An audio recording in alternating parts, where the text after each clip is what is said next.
Hello everyone and welcome to a special commentary track for Judge of Character Episode 1, The Joker. This is a commentary track I'm doing in celebration of my 1-year anniversary of doing the show. Just so you guys know, I'm mostly going to be talking about how the show came to be and how far it's come in its development since then. So, this show premiered on July 1st, 2013, 1 year ago. And it was the result of me having discovered the website That Guy with the Glasses, and of course all of the people who were doing their own shows on that site. I first discovered it in mid-2012, I believe it was.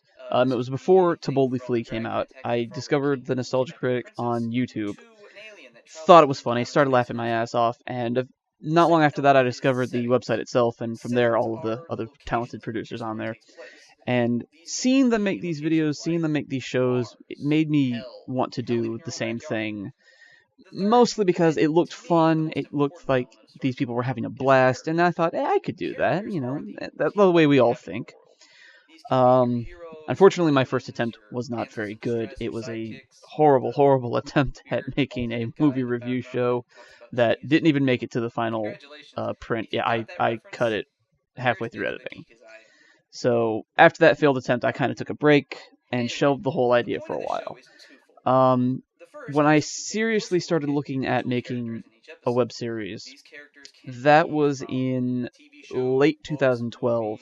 Around that time, I had discovered Radio Dead Air and What the Fuck Is Wrong With You, and I quickly became a huge fan of that. And then around that time, I had come up with the idea of doing a web series based around characters, because I after the failed attempt at making the movie review series, I still wanted to do something. I really wanted to get in on this, but I couldn't think of anything that, one, I could feasibly consider doing for a long period of time, and two, that I really would find interesting and want to keep doing it, because that's an important thing to consider if you ever decide to do something like this, is you want to talk about something you genuinely enjoy, because if you don't, you're going to get burnt out on it real quick.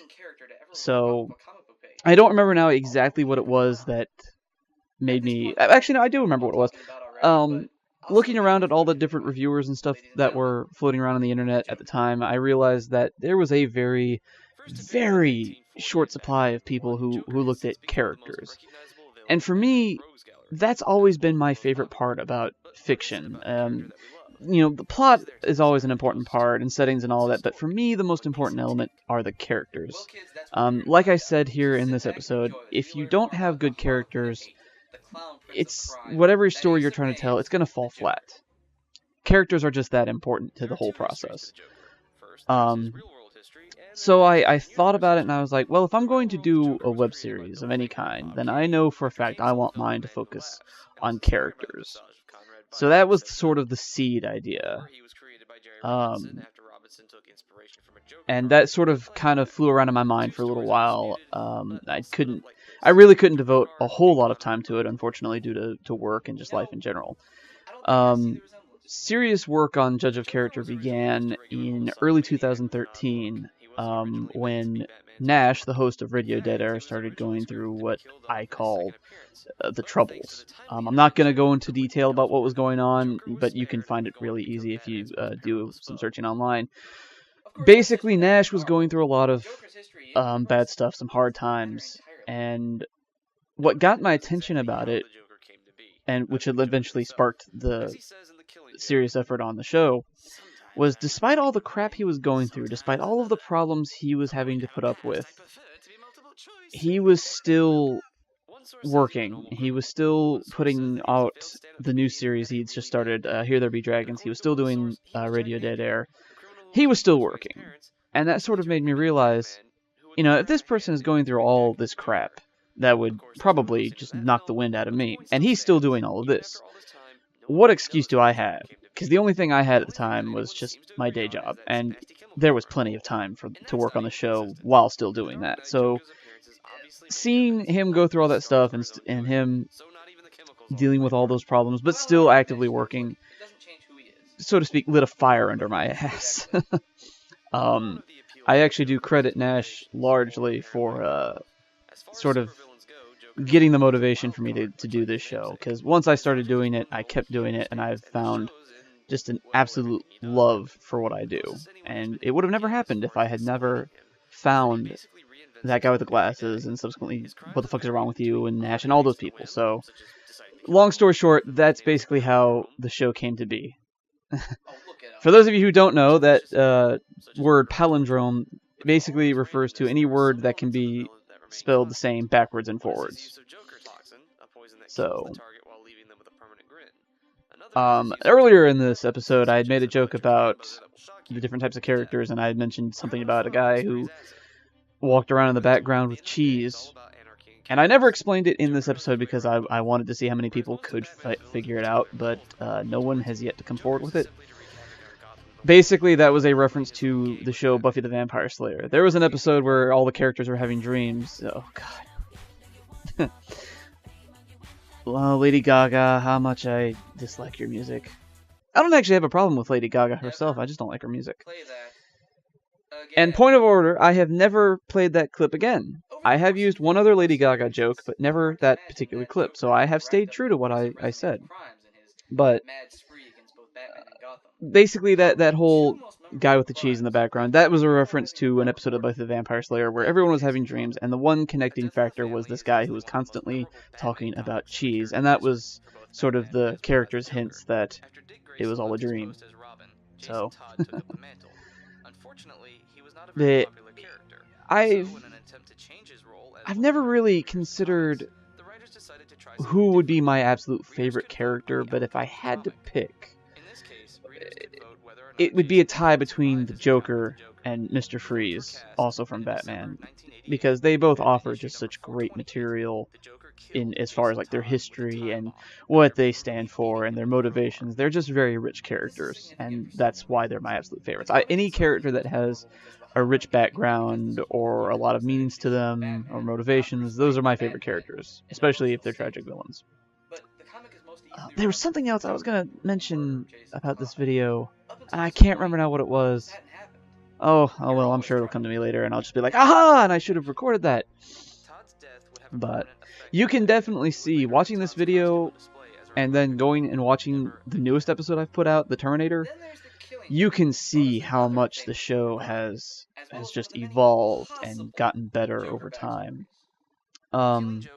This first episode was kind of rushed together. I mean, not as bad as the Xena episode was, but I was kind of working under a self-imposed deadline because I wanted to have the show out by a certain time, but I wasn't sure if I was going to make it, so I was going through the editing pretty quick. But really and truly, this episode has actually held up pretty well, all things considered. Yeah, this has always been my biggest point of contention with The Killing Joke, is just that guy. It's like, seriously, that's the Joker.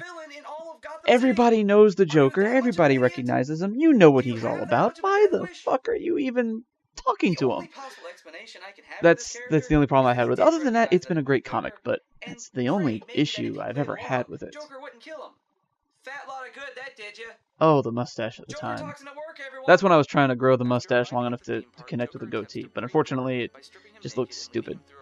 Because unfortunately I can't really grow hair in between the mustache and the goatee, so I had to kind of grow the mustache itself long enough to try to connect them to trick people, but it didn't work. Yeah. Oh, I remember now what I was going to say. Earlier in the episode, there's a line that I say as the Joker, talking about the multiple choice pass. Originally, I wasn't going to record that myself. Originally, I was going to use audio that a guy on YouTube, he's this voiceover actor who put up a video of himself doing the monologue from The Killing Joke, where he talks about, why he is the way he is and the multiple choice pass and everything. And the guy does it spot on. You would swear it was Mark Hamill. And I was originally going to use audio from that video. Unfortunately, I sent the guy an email through YouTube, but he never got back in touch with me. So the night before this episode was supposed to go up, I came home from work and I just did a quick and dirty read through as the Joker, at least as my best impersonation of the character. I think it did a pretty decent job, all things considered, but hey, you do what you can. I am going to put a link to that video in the description here on the site so that you guys can experience it for yourself, because it's phenomenal how just spot on he is with his impersonation. Like I said, you would swear it was Mark Hamill reading it and not some random guy. Yeah, in regards to the Joker, I say here in a little bit, the different variations. Really, when it comes down to it, as far as which one's better, it is a case of apples and oranges, because there's so many different ways the character has been portrayed. How can you pick which one is better? Me, personally, my favorite is the animated series version, because Hamill hit sort of the psychotic edge, but also the playful edge. So there are times when you're watching his performance and you're thinking, oh, that's kind of funny, and then it hits you what he's doing is like, oh, that's kind of dark. So he personally is my favorite performance as the Joker, with Jack Nicholson coming in second. Nothing against Heath Ledger or Cesar Romero, it's just those two are my favorites. As far as that particular look right there, the New 52 version, I'm not a fan. I don't really see the reason as to why he had to cut his face off. I don't really think that added anything to his psychotic nature. We already knew he was crazy. There was no need for that. But that's my opinion, and you know what they say about opinions. And no, I'm not going to say the phrase here. But yeah, as far as getting back to like the look of the show and how it's evolved over time, the first several episodes, I didn't really know what I was doing. I was still learning everything, so a lot of the font and openings and everything, they were just kind of down and dirty. Throw it together and get it out. The opening that I used in this episode and for the longest time afterward was literally done in like 5 minutes. It was just how quick it was done. But as the show goes on, I try to get better. I try to do better stuff. I upgraded the camera. I'm trying to upgrade my audio equipment. I use a much cleaner font and opening and everything. So it's a matter of evolution. It's just it all comes together to make it better over time. But oh god, I don't see why we needed to take his face off. There was no point to that. He's not Nicolas Cage. But anyway, we are coming to the end of the video, and I hope that this commentary may have, I don't know, shed some light on how the show came to be. Anyway, I mean, I only did this because it's been a year, and I'm celebrating that. I'm going to have plenty of other videos from before I even did Judge of Character, so stick around to catch those. I hope that you've enjoyed all of the content that I've put out over the last year, and I sincerely hope you stick around to see more of the stuff that I put out in the next year, or in the years after that. But once again, my name is Steve McCool. I'm the host of Judge of Character, and I hope to see you all next time. Stay safe and stay in character. Batman is psychotic too, let's not argue.